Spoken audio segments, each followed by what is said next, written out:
So without further ado, please give one of those warm NEA welcomes to Alan Blankstein for his message of change and hope. Thank you. Thank you very much.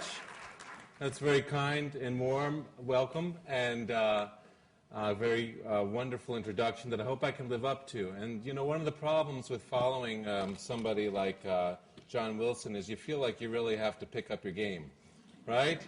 It reminds me of Adlai Stevenson gave a long, windy speech once, and an elderly woman came up to him and said, "Mr. Stevenson, your talk was just superfluous."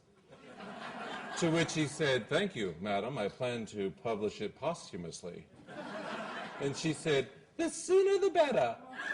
So I can really get a chance to enjoy that lunch if you'd like to enjoy the talk. How many of you would like to have a good time during this talk?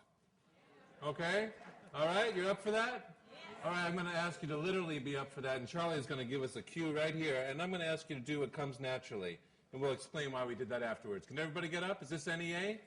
All right, let's see it.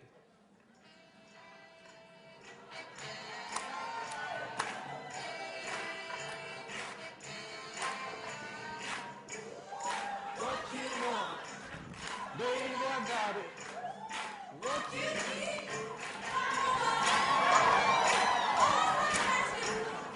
oh, a little bit, just a little bit, just a little bit. Woo! Here we go. All right. Last chance to move it around. Get the shoulders going. Get the shoulders going. See the train?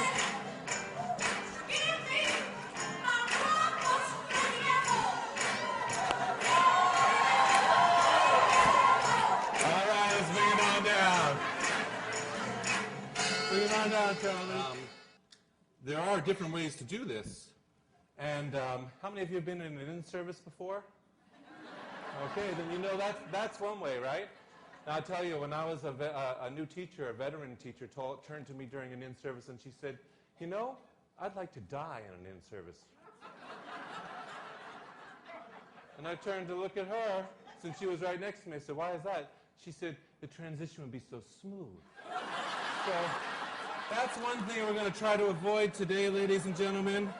It looks like a near-death experience. I'm going to do something with you, first of all, before we do all that. We talked about engagement before. I'm going to connect for you. I went to the inauguration. How many of you went to the inauguration? Beautiful. Can you believe that was only 6 months ago? It seems like 6 years ago, doesn't it? So much has changed. I want to connect that inauguration with, so President Obama's inauguration, with that first song that you heard by Aretha, right? With mosquito mating. Okay? That's going to be our little lesson here for today. We're going to do a little fun lesson, okay? So here's what we're going to do to get it started. The first thing I'm going to ask you to do is to turn to somebody and tell them something that you know about that inauguration, some fact, some factoid, and then we're going to check in, okay? So we're talking about student engagement. Let's get engaged right now. Something that you know about the inauguration. So who sang at that inauguration? Aretha and Beyonce sang the day before, yeah. Uh-huh, great. So what's Aretha's kind of unofficial title? Queen of Soul, that's right. What's her signature song? Respect, that we just played. Now in Respect they have a perfect fifth in there. Perfect fifth is a musical term, right? It's the 5 notes on the key of the piano. So I can't sing Aretha's opening, but I could sing feelings, nothing more than feelings. That perfect fifth, feelings, trying to forget my, right? That's fifth.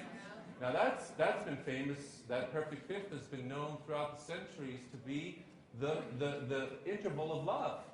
Right? Very interesting. The Gregorian chants actually made love chants around the perfect fifth. So the perfect fifth is interesting because also mosquitoes, right? You knew I was going to whip them in there.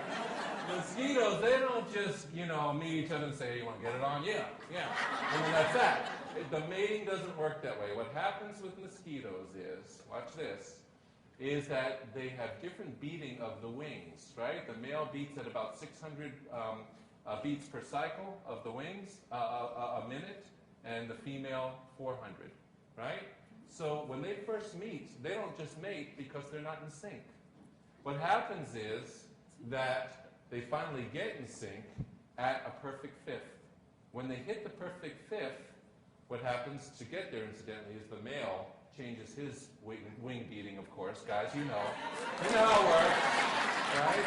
So the male changes his beats per second, and he gets in sync with the female. And at a certain point, when they are hitting a perfect fifth, they create what's called a harmonic overtone. And that harmonic overtone is a third note that neither one of them are playing, but collectively it creates a third note. And that goes on at 1,200 wing beats per cycle. That's the sound over the 600 and the 400. So at that point, we have some serious love going on. And you get more mosquitoes. All right?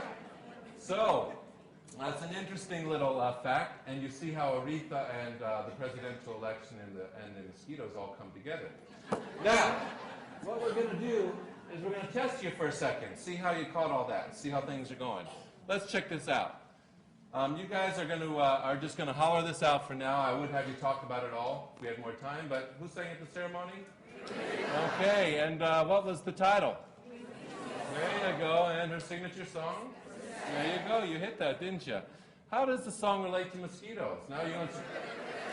Perfect fifth, beautiful. How many... Can you tell me about the mating ritual of... tell this to one another for a second. All right? See what you remember.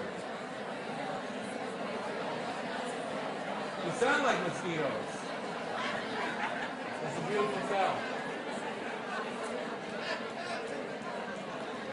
All right. Oh, I see some getting the extra credit out there. Okay. All right. So if you can hear my voice, it was going to be clap once, but you're so fast, I couldn't even get it out.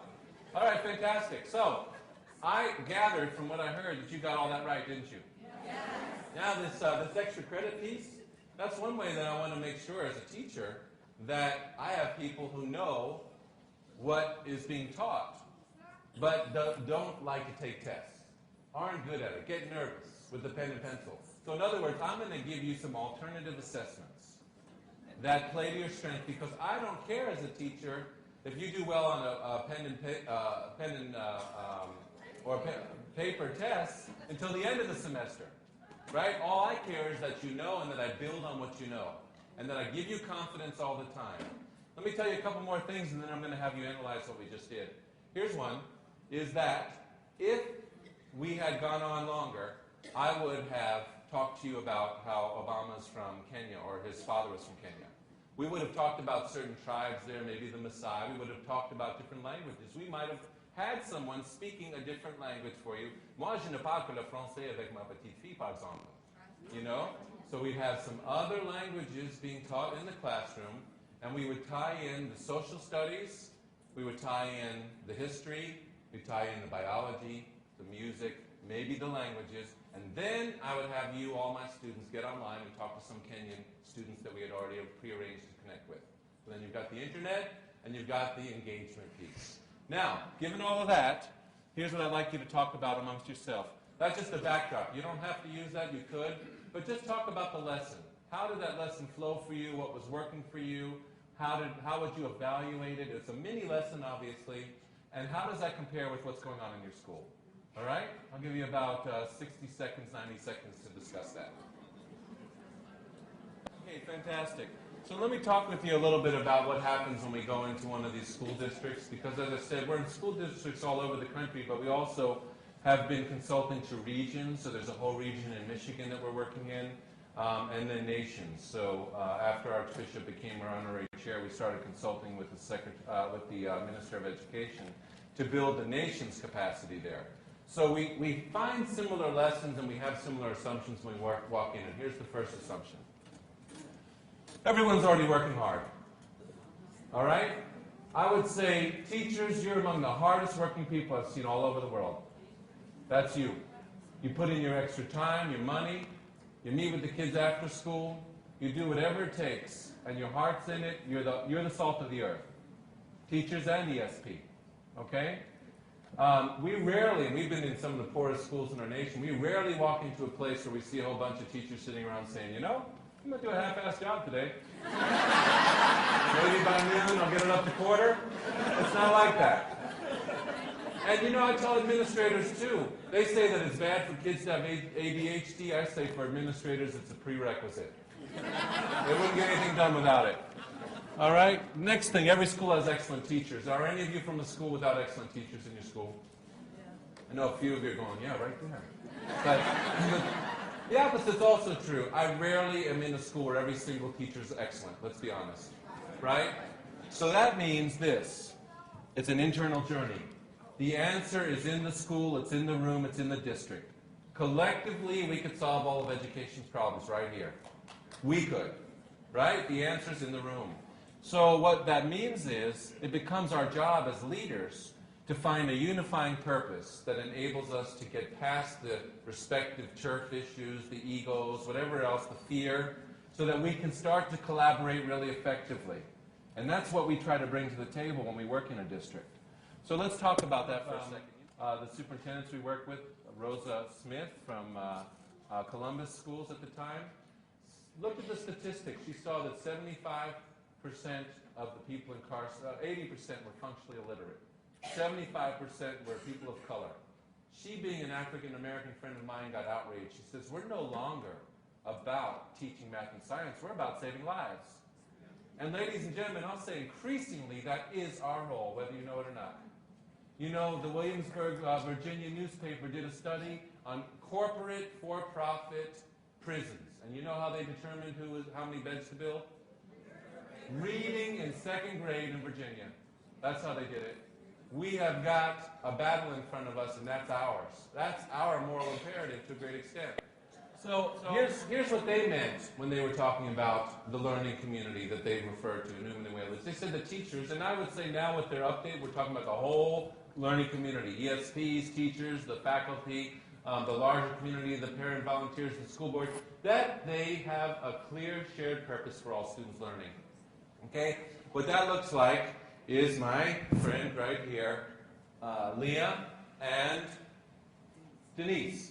Denise pointed to her badge to fool me, but then she coughed it up. Thank you, Denise. There was no badge there. Okay, so Leah and Denise, they're both English teachers. They pass out the homework, they collect it, they grade it, and they pass it. They trade it, they grade it, and they pass it back to each other. And Denise and Leah look at the work and they say, "Oh my God, Leah, you graded it just like I would have. Denise, same thing. You took off for syntax where I would have. For idea development, you made the same comments. It looks like my work." In other words, they're that in sync. So are all of the kids, because they have seen examples of excellence around the room. They co-created the rubric, the kids did, and so did Leah and Denise, that everyone is using in the school. So we have a common definition, common clarity, and the fifth graders came back with their portfolio and taught the fourth graders. So they said, this is what excellent looks like, Johnny. How do we ensure engaging, relevant pedagogy? You know, what kids ask for, what is their major complaint about school? Boring. In fact, teachers, how many of you are shooting up at the coffee urn these days? Right? With no child left behind breathing down your back. Oh my God, is these just again? Here's what kids want. Number one, they want you to come prepared. That's what they ask for from the teachers, believe it or not. Don't bring the 16-year-old crumpled up notes, come prepared. Number two, they want to know how it's relevant to me. I spoke behind Erin Grunwell. She was in a tough part in Compton, California, right? She related drug activity to Romeo and Juliet, eventually got them to actually be interested. There were a lot of other pieces in between, but how does this relate to me? What's the relevance? Number three, they ask, and this is our research and also the research that's out there, Katie Haycock, the Education Trust Fund. So number three, they say, show me how. Don't just teach it and move on and leave me in the dust. In fact, I would say if you haven't shown them how in the classroom, don't make it a homework assignment. Because what will happen is it's equal to do that, but it's unfair. Some kids come back with, the two-parent PhD families come back with homework done by Nassau. right? And grapes for everyone. Others don't even bring their lunch, right? So I would say homework's a practice item after they've already learned it. And number 4, don't give up on me. If you teach it and I don't get it, I don't have to fail, do I? No, and the best systems in America have places and nets for these kids, and we already anticipate through our collaboration we're going to have problems on quadratic equations with 20% of the kids in October. We know it already. It happens every year. We put in the net, and we have a classroom right across from your classroom where they go. They get the learning right then and there, and they come back in time to still be on task. You know what?